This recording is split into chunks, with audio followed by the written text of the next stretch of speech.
আমার বাবা ও মার খুব ছোট বয়সে বিয়ে হয়েছে। তারা ছোট থাকে আমার দাদা ও নানা কবুল বলেছে। এখন আমার বাবার বয়স 50 এবং মার বয়স 50 এবং বাবার বয়স 65। এখনো কি তারা ওই বিয়ের মধ্যে আছে? ইসলামের বিধানে বিয়ে কি সঠিক হয়েছে? বাহ, এই ছেলে বাপ মার বিয়ে নিয়ে চিন্তা আছে, নিজের বিয়ের খবর আছে কিনা আল্লাহ জানে।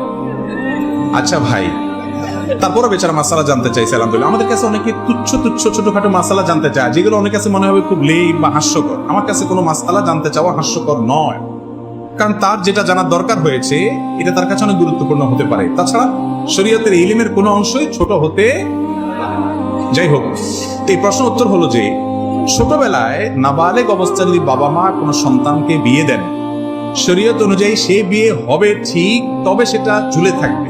কিসের উপরে ঝুলে থাকবে? ওই সন্তান প্রাপ্তবয়স্ক হওয়া পর্যন্ত। সন্তান প্রাপ্তবয়স্ক হওয়ার পর বাপ মা যে ডিসিশন নিয়েছিল তাদের ছোটবেলায় তাকে বিয়ে দিছে, তাহলে সেই বিয়ে তার উপরে সন্তান চাইলে অটল থাকতে পারে, চাইলে বলতে পারে না আমি এটা মানলাম না বা আমার পছন্দ মতো হলো না। কারণ বিয়ের ক্ষেত্রে পাত্র পাত্রের স্বাধীনতাটা মূল ইসলামে।